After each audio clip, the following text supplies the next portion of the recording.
All right, let's dive right into this explainer. We're going to break down the rapidly escalating military exchange between the US and Iran. When tensions flare up in the Middle East, you know it is incredibly easy to get lost in the noise. So, based on the latest reporting from NDTV, we're going to cut right through that and look exactly at what happened, when it happened, and why it absolutely matters to global stability. To make sense of all this dense breaking news, we are splitting it into 4 quick parts. First, the retaliatory strike. Second, the Bandar Abbas catalyst. Third, the location puzzle. And finally, the broader political context. Okay, kicking things off with part 1, the retaliatory strike, a pre-dawn target.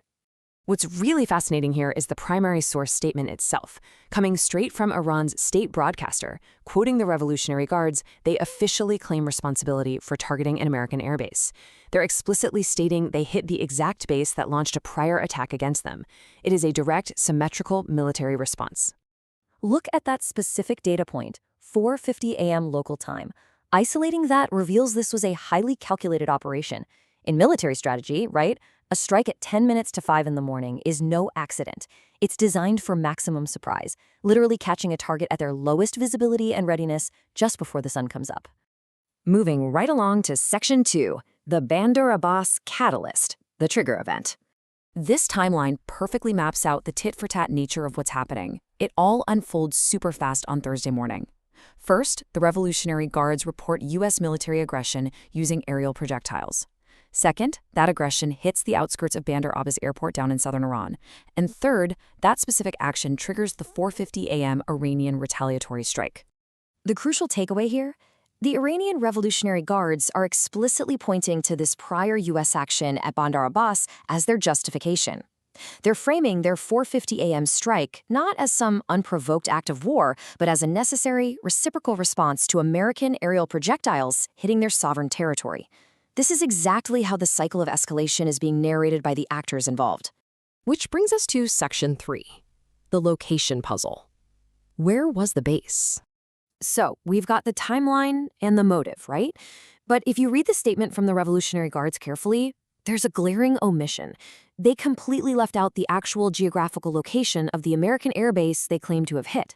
I mean, they gave us the exact minute the missiles hit, but not the country or the city. Why keep quiet? Well, in the fog of conflict, withholding information can be just as powerful as sharing it. It keeps adversaries guessing and tightly controls the flow of intelligence. But when we connect the dots across different reports, a really interesting contrast emerges. While Iran claims they hit a U.S. base but stays completely silent on the location, Kuwait, a major U.S. ally right next door, suddenly announces they were responding to missile and drone attacks that very same Thursday morning. Now, it's not definitively stated, but putting these two facts side by side strongly suggests a geographical link that the official statements are, kind of dancing around. Finally, Section 4, the broader political context, a multi-front escalation. Zooming out to the related headlines clustered around this NDTV report, it's clear this isn't just an isolated incident.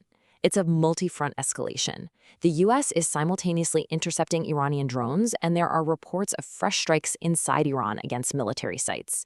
And hovering over all of this tactical action is the massive strategic tension surrounding the Strait of Hormuz. That's one of the most critical maritime choke points in the entire world. Understanding what happens there is absolutely vital because it directly impacts global stability. And the political rhetoric is heating up just as fast as the military action. Donald Trump used a highly illustrative phrase, claiming Iran is negotiating on fumes. This really characterizes the U.S. perspective that Iran's position is severely weakened, likely due to economic sanctions and military pressure.